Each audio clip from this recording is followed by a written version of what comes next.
I wanted to learn the front lever, but I didn't know if I was training the right way. I knew if I did it wrong, that my progress would just stall. So here's the whole system so that you don't have to worry about making any big mistakes. If you don't know me, I'm Eckhart Harting. I'm a hybrid athlete training weights and calisthenics here in South Africa, and I'm on my way to the top, so I'm taking many others with me. The requirements for the front lever is you should be able to do 10 to 15 pull-ups at least. The front lever is a really raw pulling strength skill, so for you to be able to learn the static position, you should not really worry about your strength. One of the biggest steps with the front lever is to do weighted pull-ups, but many people are like, damn, I cannot even do a normal pull-up. Yeah, that's understandable. So that's why the requirement is 10 to 15 pull-ups.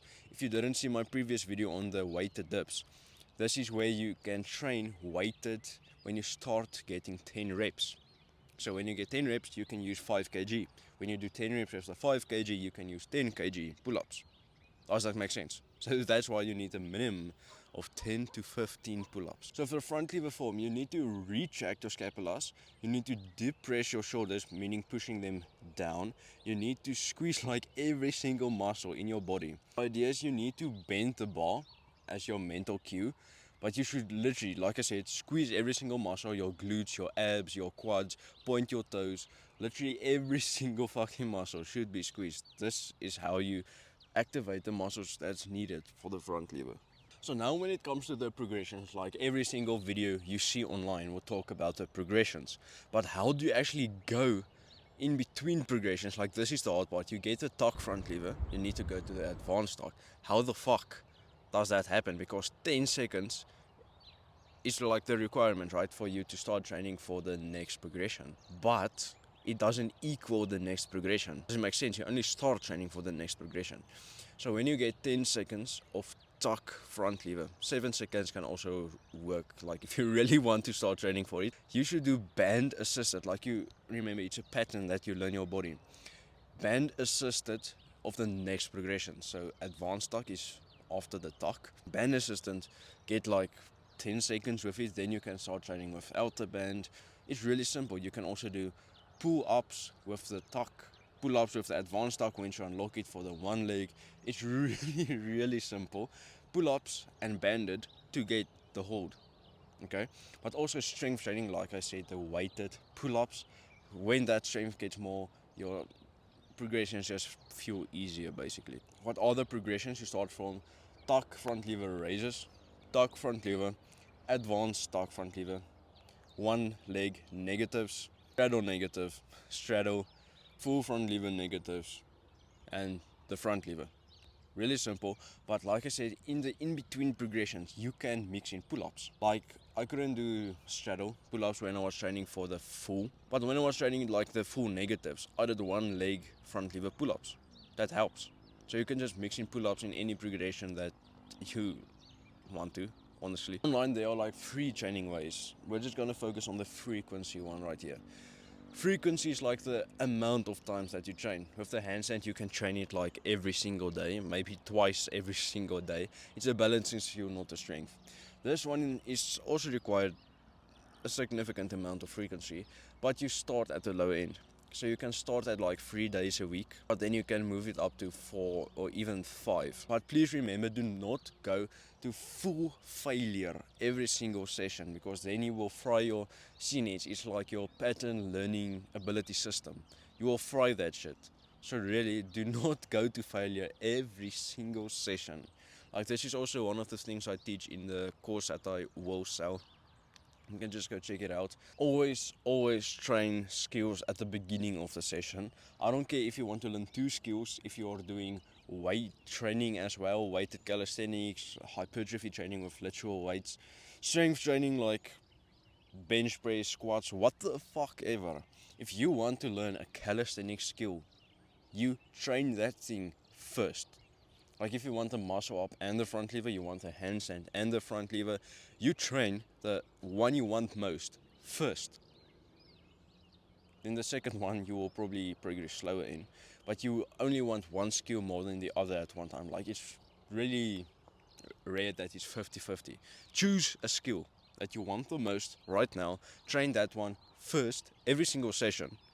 that you train the skill. Really, that is that simple, because you will throw your CNS, again, this pattern learning ability, if you train it later on in the session. So just don't do it. And if you go to failure, like I said earlier, you will struggle with, if you're like me training hybrid, you will struggle with the other part, weighted calisthenics, maybe weight training, if you go to failure with calisthenics. Alright, so here's the bulk cut, maintain body fat percentage thing with the skill. If you're above 18% fat, you need to do a cut. Like too much fat with the skill, your progress will be slow, your motivation will die because your fucking progress is slow. Like me personally, I can go on for a long time without seeing any progress. When I trained for the front lever last year, I went on a pretty big bulk, did weight training as well.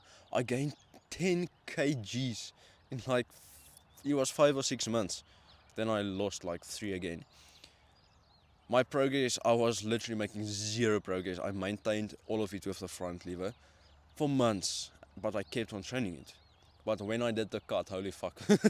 I went from like tuck front lever to straddle in like a matter of 1 month, I think. So that was pretty insane. But my point is, if you want to progress and keep on making consistent progress, don't be too heavy and don't do heavy bulks. But if you're like me, you want to build some more muscle, you will train the skill every week for like a few months without making much progress, then you can take that route. And knowing if you do the cut, it will explode. You can do it. But it's more for the people who they haven't been training for, let's say, a year plus, and they just need to see progress to actually keep on training. Does it make sense? Bro, many of the people online are like, you're too heavy, you're too tall, you won't be able to do calisthenics, it's not for you. Fuck them, bro. Literally, I'm not that light. Like, light in the calisthenics space is considered like 50 kg. Most of those guys usually wear the long pants and they have 0 legs, so they are lighter for calisthenics. Don't do that. It's not worth it. So I'm like 72 kg. 71, somewhere in that range. So I'm really heavy compared to the others, but I'm still not bodybuilder 100 kg. Like, their life is just not, it's not great. You're really heavy. But many people will say, oh, it's too heavy. No, it's not. So if you're also really tall, I'm not that tall, but I know for a fact it's not a problem, so don't stress it out. Like, if I have to be honest, you will probably make a little bit of slower progress, again, if you're heavier and if you are a little bit taller. You will make a little bit slower progress, but that doesn't mean calisthenics is not for you. Slower, I don't mean years of training extra to get the same skill. No, it's just a little bit slower. Really, don't stress it out. Like, fuck those online people, holy shit. They make me mad. The actionable step for you right now is to go find a place to hold on to. Maybe it's your door, or who knows, just go find any place to hold on to. I don't believe that there's no way in your home. Then you hold onto the bar. You just see if you can do a tuck front lever. Remember, scapula in, arms straight, shoulders down. If you cannot do this yet, really simple. Just start from here. So this is your full front lever guide. This is exactly what I used, so it will definitely work for you. Just keep on training. Like I said, this skill doesn't come in weeks, it's more a month's game. It's a really hard skill, if I have to be honest.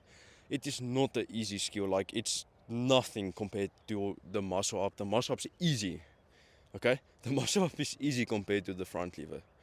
So the front lever, really hard skill. Just remember, it's gonna take a few months. This video covered like everything you need to know on the front lever, like everything. But if you still have questions, you can ask them. Okay, remember, warm up before every set. You don't want to get injured. How do you warm up, bro? It's really simple. Just move your body, push-ups, resistance bands, treadmill, just jump up and down. Just get your body warm, get the muscles warm. Really simple. Pull-ups. This is how you get to the front lever. Follow this. If you need to rewatch it, need to take notes, that's fine by me. Do it again and again and again. You can come back. I swear to you, don't overcomplicate it. Watching other videos, it might really overcomplicate it. Follow this system and you will get to the front lever. Just do me a favor, go down and hit the subscribe and the like. Why? Because it helps me, and you will also get my videos. This is where I'm a more unfiltered, more authentic YouTuber than the fancy editing, what. So if you if you like this type of style, just subscribe so you can see my videos, and it supports my business and it helps me grow. I don't know why the algorithm just likes it when people interact with the video, so just do it for me, okay? Thank you. Have an amazing day. Bye bye.